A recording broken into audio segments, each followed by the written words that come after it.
अल्हम्दुलिल्लाहि रब्बिल आलमीन वस्सलातु वस्सलामु अला सय्यिदिल मुरसलीन अम्मा बअद फ़अऊज़ु बिल्लाहि मिनश शैतानिर रजीम बिस्मिल्लाहिर रहमानिर रहीम अस्सलातु वस्सलामु अलैका या रसूलल्लाह व अला आलिका व अस्हाबिका या हबीबल्लाह अस्सलातु वस्सलामु अलैका या नबियल्लाह व अला आलिका व अस्हाबिका या नूरल्लाह। अल्हम्दुलिल्लाह हमारा ये सेशन है आइए तर्जमा कुरान सीखिए। अल्हम्दुलिल्लाह चंद सूरतों का वर्ड बाय वर्ड तर्जमा हमने सीखने की समझने की कोशिश की है और जो रेगुलर सुन रहे हैं उनको बहुत सारी नई बातें सीखने को मिल रही हैं। अल्लाह तबारक व तआला हमें कुरान पाक का हकीकी ज़ौक़ और शौक़ नसीब फ़रमाए, तिलावत करने, तर्जमा और तफ़सीर पढ़ने की तौफ़ीक अता फ़रमाए। ये मैं पहले भी अर्ज़ कर चुका हूँ कि सिर्फ़ तर्जमा ना पढ़ा जाए, तफ़सीर लाजमी तौर पर साथ पढ़ी जाए, लेकिन यहाँ पर हम ग्रामर सीख रहे हैं तो इसलिए वर्ड बाय वर्ड तर्जमा समझाया जा रहा है। आज हमने सूरतुल काफ़िरून का तर्जमा समझना है और इसमें जो अल्फाज हैं उसके बारे में सीखना है। इसमें कुछ अल्फाज रिपीट हो रहे हैं और इतने मुश्किल इसके अल्फाज नहीं हैं, यानी उर्दू के अंदर भी वो हम कुछ ना कुछ इस्तेमाल करते हैं और इसमें कुछ बातें वो हैं जो पहले हम कुछ सूरतों में सीख चुके हैं, तो इंशाअल्लाह वो बातें रिपीट होंगी तो हमें रिवाइज़ भी होता रहेगा और इसका तर्जमा इंशाअल्लाह हमें याद भी हो सकेगा। बिस्मिल्लाहिर्रहमानिर्रहीम। फरमाया कुल या अय्युहल काफ़िरून। कुल के बारे में मैंने आपको ये बात बयान की थी कि ये ऑर्डर का सीगा कहलाता है, यानी आप फरमा दीजिए। कुल ये कौल से निकला है और जब इसको ऑर्डर वाले टेंस की तरफ लेकर आते हैं तो ये कुल बन जाता है। तो कुल का मतलब है आप फरमा दीजिए। आगे है या अय्युहल काफ़िरून। कुरान पाक में आप जगह ब जगह देखेंगे ये या का इस्तेमाल बहुत ज़्यादा होता है, या अय्युहल्लज़ीना आमनू, या अय्युहन नास। तो ये जो या है ये किसी को मुखातब करने के लिए इस्तेमाल होता है। उर्दू में अगर हम देखें इंसानों के एतबार से तो पुकारने के लिए इस्तेमाल होता है और पुकारने के लिए मुख्तलिफ़ अरबिक के अंदर हुरूफ हैं, इसको हुरूफ निदा कहते हैं, जैसे या, अया, हया, आई और ये हमज़ा मफ्तूहा कहलाता है। तो ये या जो है ये करीब कोई शख्स हो उसको पुकारने के लिए भी इस्तेमाल होता है या दूर कोई शख्स हो उसको पुकारने के लिए भी या लेकर आते हैं। तो अल्लाह तबारक व तआला पुकारने से पाक है, लेकिन ये अरबिक के ग्रामर के हिसाब से मैं बता रहा हूँ कि ये पुकारने के लिए इस्तेमाल होता है। तो या अय्युहा ये कुरान पाक में कई मकामात पर आएगा, तो जब आए तो आपको ये समझ जाना चाहिए कि इसके अंदर ए और पुकारने वाला माना इस्तेमाल होता है। तो या अय्युहा यानी ए। अब ये भी एक पूरा अरबिक की ग्रामर के उसूल हैं कि ये अय्युहा ये साथ में लग जाता है, वरना असल तो या अलिफ या जो है यही हुरूफ निदा में से एक हरफ निदा कहलाता है, यानी पुकारने के लिए जो हर्फ है वो या है, लेकिन साथ में अय्युहा भी लगा देते हैं। इसकी भी मुख्तलिफ सूरतें बनती हैं। उसके बाद जो आ रहा होता है वो असल में समझने मुखातब होता है, जिसको जो है वो पुकारा जा रहा होता है, जिसको कहते हैं मुनादा कहते हैं, जिसको पुकारा जा रहा होता है, जिसको निदा दी जा रही होती है, तो इस हरफ निदा के बाद उसको लाया जाता है। तो अब तर्जमा क्या बनेगा? कुल या अय्युहल काफिरून, ए काफिरों। ये काफिरों को तंबीह की जा रही है, ए काफिरों आप फरमा दीजिए, ए काफिरों। आगे है ला अअबुदु। ये ला जो है ये अरबिक के अंदर नेगेटिव का काम सर अंजाम देता है, जुमले को मनफी माना के अंदर कर देता है। जिस तरह उर्दू के अंदर हम नहीं कर कहते हैं, मैंने ये काम नहीं किया, मैं ये नहीं करूँगा। तो अरबिक के अंदर या तो मीम अलिफ मा आता है या लाम अलिफ ला आता है, और जब ये वर्ब के साथ आएगा, वर्ब की पहचान ज़ाहिर है कि ये ऐसे हमें नहीं हो सकती, हम तो जब ग्रामर पढ़ेंगे तो फिर हमें समझ में आएगी कि ये जो टेंस है ये वर्ब है और फिर वर्ब के अंदर ये पास्ट टेंस है या फ्यूचर टेंस है। इसके लिए पूरी जो है वो एक किताब होती है जिसको, या पूरा फ़न होता है जिसको सर्फ कहते हैं, तो ये अरबी के अंदर पढ़ाया जाता है। बहरहाल मैं ये बताना चाह रहा हूँ कि ये लाम अलिफ ला जो है ये नेगेटिव का काम सर अंजाम देता है, जिसको मनफी कहते हैं जुमले को नहीं वाला माना के अंदर कर देना। तो ला का मतलब नहीं, और आबुदू ये इबादत से निकला है। और ये मैंने आपको चंद बार पहले बताया था, जैसे कि हमने जब सूरह फलक और सूरह नास पढ़ी थी तो वहाँ पर एक लफ्ज़ आया था, जुमला आया था आऊज़ु। मैंने आपको बताया था कि असल में जो पनाह मांगने वाला जो माना है वो तो औस के अंदर है, आइन वाव और जाल। ये शुरू में जो हमज़ा ज़बर आ लगा हुआ है ये काम दे रहा है फर्स्ट पर्सन का, फर्स्ट पर्सन सिंगुलर का काम सर अंजाम दे रहा है कि मैं पनाह में आता हूँ। तो यहाँ पर भी ऐसे ही है कि असल जो इबादत वाला माना है वो आइन बा और दाल के अंदर पाया जा रहा है। आप देखें उर्दू में भी हम इबादत कहते हैं तो असल क्या होता है, इबादत का लफ्ज़ उसमें होता है आइन बा दाल, असल उसके हरूफ होते हैं। इसी तरह एक तरीके से एक लफ्ज़ इस्तेमाल होता है माबद, तो उसके अंदर भी देखें आइन बा दाल, तो हर जगह आइन बा दाल लाजमी इस्तेमाल होगा। तो ये फिर हमज़ा यहाँ क्या करने आया है, तो हमज़ा सिर्फ एक हमज़ा है लेकिन इसके अंदर देखें कितना गहरा माना है कि ये फर्स्ट पर्सन सिंगुलर को जाहिर कर रहा है कि ला आबुदू मैं इबादत नहीं करता। ये इबादत के माना जो है इसके अंदर पाए जा रहे हैं और ये इसको नेगेटिव में कर देगा और ये फर्स्ट पर्सन सिंगुलर पर ये इशारा कर रहा है। तो देखें इतनी से जुमले के अंदर इतनी सारी चीज़ें। तो ला आबुदू का तर्जमा होगा कि मैं इबादत नहीं करता, किसकी, वो आगे बयान किया जा रहा है मा ताबुदून। मा ये रिलेटिव नाउन कहलाता है, मा मौसूला कहलाता है अरबी के अंदर, इंग्लिश में इसको रिलेटिव नाउन कहते हैं। तो मा यानी वो, ताबुदून जिसकी तुम इबादत करते हो, मैं उसकी इबादत नहीं करता। तो ये ताबुदून ये भी इबादत से बना है, लेकिन अब टेंस के अंदर फ़र्क आ गया। ये है प्लूरल का टेंस और ये है सेकंड पर्सन, यानी जो सामने मुखातब है उनको कहा जा रहा है। अब एक निशानी मुखातब की होती है, इसमें इसे यहाँ पर ता लगी हुई है, तो वहाँ पर जो हमज़ा ज़बर आ था वो फर्स्ट पर्सन सिंगुलर का काम सर अंजाम दे रहा था, और यहाँ पर ताबुदून के अंदर यानी है आबुदू और ताबुदून है एक ही तर्ज के अंदर, एक ही अंदाज के अंदर, लेकिन शुरू के अल्फाजों की वजह से टेंसेस के अंदर फ़र्क आ रहा है। वहाँ पर हमज़ा ज़बर आ लगा हुआ था तो वो फर्स्ट पर्सन सिंगुलर का टेंस हो गया, और यहाँ पर ये आबुदू की जगह ताबुदून हो गया। देखें पढ़ने में एक जैसा लग रहा है, आबुदू और ताबुदून, अब ये वाव नून भी साथ में लग गया। तो एक जो शुरू में ये ता लगी हुई है ये सेकंड पर्सन पर दलालत करती है, यानी जो सामने मुखातब हैं उनको कहा जा रहा है, और ये जो वाव नून है ये प्लूरल की तरफ इशारा करती है कि वो एक नहीं है, वो बहुत सारे लोगों को कहा जा रहा है। तो ला आबुदू मैं इबादत नहीं करता, किसकी, मा ताबुदून वो जिसकी तुम इबादत करते हो। तो ताबुदून ये ता जो है ये सेकंड पर्सन की तरफ इशारा कर रहा है, और आखिर में जो वाव नून है ये प्लूरल की तरफ इशारा कर रहा है, और इसके अंदर इबादत वाला माना पाया जा रहा है। तो तर्जमा क्या हो गया कि आप फरमा दीजिए ए काफिरों मैं उसकी इबादत नहीं करता जिसकी तुम लोग इबादत करते हो। आगे वा ला, वाव के बारे में मैंने आपको पहले भी कई बार बता दिया कि इसका मतलब होता है और ये हुरूफ आतिफ़ा कहलाते हैं, जिसको इंग्लिश के अंदर अपोजिटिव पार्टिकल्स कहते हैं, और ये और वाला तर्जमा इसके अंदर होता है। और ला ये वही नेगेटिव का तर्जमा करेंगे, और नहीं।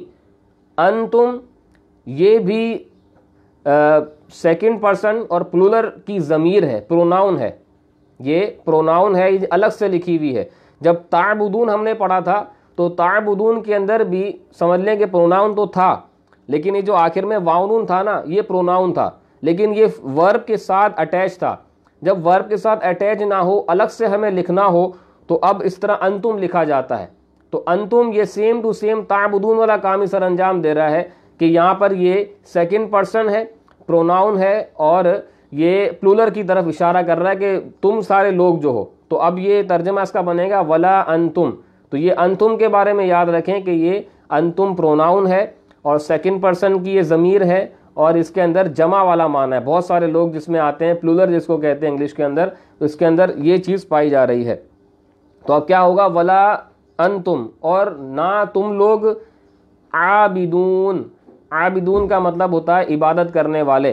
कल मैंने आपको एक चीज़ बताई थी कि कल या परसों बताई थी कि अरबिक के अंदर जब फ़ाइल के वज़न पर कोई सीगा आ जाता है, यानी कोई लफ्ज़ पढ़ने के अंदर फ़ाइल की तरह हो, जैसे शाहिद फ़ाइल के तरह है, इसी तरीके से आलिम ये भी फ़ाइल की तरह है, यानी एक लफ्ज़ आता है, एक हर्फ आता है, उसके बाद अलिफ ज़बर आ जाता है, फिर जो उसके बाद वाला जो हर्फ होता है उसके नीचे ज़ेर लगी हुई होती है, तो ये एक वज़न होता है फ़ाइल। इसके वज़न पर आप देखें आलिम, शाहिद, आबिद, तो ये सब्जेक्ट की तरफ इशारा करता है। जो इसका जो तर्जमा है वो सब्जेक्ट वाला होता है, जिसको उर्दू में फ़ाइल कहते हैं। तो आबिद कहते हैं इबादत करने वाले को। अब जब आखिर में वाव नून लगा दी तो देखें ये वही है, जिस तरह ताबुदून के अंदर वाव नून आई थी और हमने जमा वाला माना किया था, प्लूरल वाला माना किया था, तो यहाँ पर भी ये आबिदून के अंदर असल क्या है, आबिद, या असल तो जो मादा है वो आइन बा दाल है, और आबिद ये इबादत करने वाले को कहते हैं। और जब बहुत सारे हों तो आबिदून का लफ्ज़ इस्तेमाल होता है। तो क्या फरमाया, वला अंतुम, और ना तुम लोग, आबिदून इबादत करने वाले हो, किसकी, माँ, ये वही रिलेटिव नाउन है, जिस तरह ऊपर आया था कि ला आबुदू मा ताबुदून, तो यहाँ पर आया वला अंतुम आबिदूना मा आबुद, तुम उसकी इबादत नहीं करते जिसकी मैं इबादत करता हूँ। तो वाव का मतलब और, ला का मतलब नहीं, अंतुम का मतलब तुम लोग, आबिदून इबादत करने वाले, तर्जमा क्या बना, और ना ही तुम लोग इबादत करने वाले हो, किसकी, मा आबुदु, जिसकी मैं इबादत करता हूँ। ये आबुद वही ऊपर जो आया था ना, ला आबुद, तो ये अब समझ लें कि नेगेटिव वाला जो टेंस था वो ख़त्म हो गया और पॉजिटिव की तरफ आ गया, नॉर्मल जो टेंस कहलाता है आबुदु। तो ये ला हट गई तो तर्जमा भी पॉजिटिव वाला हो गया, मुस्बत वाला हो गया। तो तर्जमा क्या बना, वला अंतुम आबिदूना, और ना ही तुम उसकी इबादत करते हो, मा आबुदु, जिसकी मैं इबादत करता हूँ। आगे क्या है, वला अना, वला ये वही उसी तरीके से वाव का मतलब एंड, ला का मतलब नहीं। अना ये प्रोनाउन है, जिस तरह अंतुम के बारे में हमने पढ़ा कि ये जब फेल से, वर्ब से अलग हो जाती है, सेपरेट हो जाती है, तो फिर उसको इस अंदाज में लिखते हैं अंतुम। इसी तरीके से जब फर्स्ट पर्सन के बारे में हमें बताना हो, फर्स्ट पर्सन कोई बात कर रहा हो, जिसको मुतकल्लिम कहते हैं, बात करने वाला, जब उसकी हमें ज़मीर लेके आनी होती है, प्रोनाउन लाना होता है, और वो वर्ब से अटैच नहीं होती, तो फिर अना लेकर आते हैं। अना का मतलब होता है मैं। आपने सुना होगा कि यार इसके अंदर बड़ी अना है, तो वो अना जो है ना वो अरबिक से ही निकला है। और क्यों उसको कहते हैं कि अना का मतलब होता है मैं, तो हम कहते हैं कि यार इसमें बड़ी अना है, यानी मैं करता रहता है कि मैं बहुत बड़ी चीज़ हूँ, तो इसलिए उसको अना कहते हैं कि यार इसमें बड़ी अना भरी हुई है। तो वला अना, और ना ही मैं, अना का मतलब ये फर्स्ट पर्सन की ज़मीर है, प्रोनाउन है, और इसका मतलब होता है कि और ना ही मैं। आगे क्या है, आबिद, देखें ये वही वाला आ गया फ़ाइल के वज़न पर, काम करने वाला, आबिद, ना ही मैं इबादत करने वाला हूँ। अब ये वाहिद के बारे में कहा जा रहा है, इसलिए आखिर में वाव नून नहीं आई, वला अना आबिदुन, और ना ही मैं इबादत करने वाला हूँ।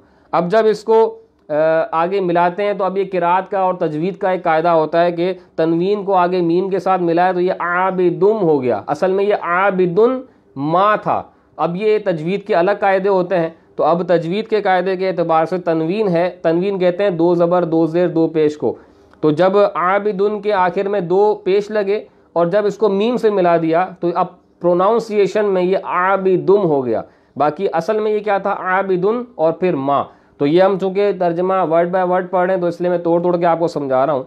वला अना आबिदुन का तर्जमा आपको समझ में आ गया होगा कि वला यानी और ना ही, अना मैं, आबिदुन इबादत करने वाला हूँ, माँ उसकी, अबद तुम जिसकी तुम इबादत करते हो, जिसकी तुमने इबादत की। तो और ना मैं उसको पूजूंगा, माँ अबद तुम जिसको तुम पूजते हो या जिसको तुमने पूजा। तो अब ये भी उसी तरीके का अंदाज है कि माँ वो, अबद तुम जिसको तुमने पूजा। अब ये टेंसिस के हिसाब से देखें तो अबद तुम ये पास्ट टेंस कहलाता है। ऊपर देखें, ऊपर क्या था, आबिदून, और यहाँ पे क्या आ गया, अबद तुम, तो है वो इबादत वाला ही माना। ये तो हमें समझ में आ रहा है कि इबादत वाला माना इसके अंदर पाया जा रहा है, लेकिन टेंस के हिसाब से अब ये पास्ट टेंस बन गया। वला अना आबिदुन, और ना ही मैं उसकी इबादत करता हूँ जिसकी तुम इबादत करते हो, जिसको तुमने पूजा, जिसकी तुमने इबादत की। आगे क्या है, वला अंतुम आबिदूना। अब ये उसी अंदाज का दूसरा समझ लें कि ये कहा जा रहा है तर्जमा उसी अंदाज का, थोड़ा सा इसमें अल्फाज जो है वो मुख्तलिफ हो गए। वला का मतलब वही है, और ना अंतुम का तर्जमा मैंने अभी आपको ऊपर बता दिया कि अंतुम का मतलब मुखातब और बहुत सारे लोग जो होते हैं उसके बारे में कहा जा रहा है। वला अंतुम आबिदूना, और ना ही तुम पूजोगे, और ना ही तुम इबादत करोगे मा आबुदू, जिसकी मैं इबादत करता हूँ। अब रिपीट किया जा रहा है उसी अंदाज को कि वला अंतुम, और ना ही तुम लोग आबिदूना, देखें वही जिस तरह ऊपर आबिदूना आया था तो यहाँ पर भी आबिदूना आया, और ना ही तुम जो है वो इबादत करने वाले हो मा आबुदू, वो जिसकी मैं इबादत करता हूँ। सारे के सारे टेंसेस सेम टू सेम ही चले आ रहे हैं। तो एक मरतबा अगर ऊपर आपने ट्रांसलेशन समझ ली तो नीचे वाला समझना आसान हो जाएगा। और आखिर में क्या है, लकुम दीनुकुम वलिया दीन। तो अब लकुम के अंदर दो चीज़ें हैं, एक होता है ला और कुम। वैसे पढ़ने के अंदर ये लकुम ही पढ़ा जाता है, लेकिन अरबी के हिसाब से देखें तो ये ला अलग है और कुम अलग है। लकुम यानी तुम्हारे लिए, लकुम का मतलब क्या होता है, तुम्हारे लिए। ला का मतलब लिए और कुम का मतलब तुम लोग। दीनुकुम, यहाँ पर भी दो चीज़ें हैं, एक है दीनु और एक है कुम। ये कुम जो है ये भी प्रोनाउन है और सेकंड पर्सन की प्रोनाउन कहलाती है, ज़मीर जिसको हम कहते हैं। लेकिन कुछ फ़र्क आ जाता है, कभी तुम इस्तेमाल होती है, कभी कुम इस्तेमाल होती है। तो ये भी है तो सेकंड पर्सन की प्रोनाउन और प्लूरल के लिए आती है। लकुम यानी ला का मतलब लिए, कुम का मतलब तुम। लकुम तुम्हारे लिए, दीनुकुम, कुम का मतलब क्या था, तुम, और दीन का मतलब दीन, तुम्हारा दीन। अच्छा, एक बात मैंने आपको बताई थी, 2-3 बार मैंने रिपीट की थी, कल भी बताई थी, परसों भी बताई थी, कि जब एक कॉमन नाउन हो और दूसरा डेफिनेट नाउन हो, यानी एक नकरा हो और उसके बाद मारफा हो, तो उसमें का के की और रा रे री वाला तर्जमा करते हैं। का के की वाली मिसाल तो हमने पढ़ ली थी। अब यहाँ पर देखें ये रा रे री वाली मिसाल आ रही है। ला कुम, ला का मतलब लिए और कुम का मतलब तुम्हारा, तुम्हारे लिए। देखें अभी ये रा वाली मिसाल आ गई, तुम्हारे लिए। दीनुकुम तुम्हारा दीन, दीनुकुम तुम्हारा दीन। वा यानी और, एंड, लिया ये भी ज़मीर ही है, जिस तरह ऊपर अना आया था इसी तरीके से ये लिए जो है ये फर्स्ट पर्सन की ज़मीर कहलाती है। इसके अंदर भी मैंने मतलब मेरा माना पाया जा रहा है, मुतकल्लिम वाला माना पाया जा रहा है। तो वाह का मतलब और, ये ली का मतलब है लिए। जिस तरह लकुम के अंदर ला का मतलब लिए किया, तो इसी तरह लिया का मतलब में भी ला जो है इसका मतलब होता है लिए, और या का मतलब मैं। ये या की जो है ये ज़मीर कहलाती है और ये वाहिद मुतकल्लिम की ज़मीर कहलाती है, यानी फर्स्ट पर्सन और सिंगुलर के लिए इस्तेमाल होती है। तो वलिया का मतलब क्या होगा, मेरे लिए। लकुम दीनुकुम तुम्हारे लिए तुम्हारा दीन, वलिया और मेरे लिए दीन, मेरे लिए मेरा दीन है। तो दीन का मतलब दीन हो गया। तो ये कुछ इसकी बारीकियां थी, कुछ वर्ड टू वर्ड हमने तर्जमा सीखने की कोशिश की है। अच्छा, एक बात याद रखें कि या जो है ना, या छोटी या जो होती है, ये बहुत सारे मकामात पर यही काम सर अंजाम दे रही होती है कि उसके अंदर फर्स्ट पर्सन वाला माना होता है और ये सिंगुलर की ज़मीर कहलाती है, वाहिद मुतकल्लिम की ज़मीर कहलाती है। तो उसके अंदर मेरा वाला माना जो है वो पाया जाता है। जैसे किताबी, किताब का मतलब किताब, और या लगा दी तो उसका तर्जमा हो जाएगा मेरी किताब। इसी तरह कलमी, कलम का मतलब होता है पेन, और अगर या लगा दूं तो इसके अंदर तर्जमा बन जाएगा मेरी कलम। तो ये भी इसी तरीके से कि वा और ली, लिए, या का मतलब है मैं, तो वलिया मेरे लिए, दीन मेरा दीन है। तो ये आज हमने सूरह काफिरून का तर्जमा सीखने की कोशिश की है। आखिर में हम इसकी किरात भी करते हैं, तो किरात भी समात फरमा लीजिए। बिस्मिल्लाहिर्रहमानिर्रहीम। क़ुल या अय्युहल काफ़िरून ला अअबुदु मा तअबुदून वला अंतुम आबिदून मा अअबुद वला अना आबिदुम मा अबदतुम वला अंतुम आबिदून मा अअबुद लकुम दीनुकुम वलिय दीन। सदक़ल्लाहुल अज़ीम। तो हमारे इस सिलसिले के हवाले से आप कुछ कमेंट्स देना चाहें, आपको ये कैसा लग रहा है उसके बारे में फ़ीडबैक देना चाहें तो आप ज़रूर दे सकते हैं। और अगर आप कोई मशवरा देना चाहते हैं या आप चाहते हैं कि फ़लाँ सूरत या फ़लाँ आयत का तर्जमा हमें सिखाया जाए तो वो भी आप बयान कर सकते हैं। इंशाअल्लाह उसकी ट्रांसलेशन भी सिखाई जाएगी। और अगर आप रमज़ान ट्रांसमिशन के हवाले से कोई और मशवरा देना चाहते हैं तो वो भी आप ज़रूर दीजिए। मेरी नीयत है कि इंशाअल्लाह इस सिलसिले को हम 10 रमज़ान तक चलाएँगे और उसके बाद इंशाअल्लाह कुरानी वाक़यात का एक सेगमेंट लेके आएंगे, कुरान वाक़यात का एक सिलसिला लेकर आएंगे। इसमें इंशाअल्लाह कुरान पाक के अंदर जो वाक़यात बयान किए गए हैं उसको मुख्तसर अंदाज में पेश करने की कोशिश की जाएगी। अल्लाह पाक हमें आफ़ियत के साथ रमज़ान गुजारना नसीब फ़रमाए और खैर खैरियत के साथ हमें सारे रोज़े रखने की सादत नसीब फ़रमाए। आमीन बिजाहिन नबील अमीन सल्लल्लाहु अलैहि वसल्लम।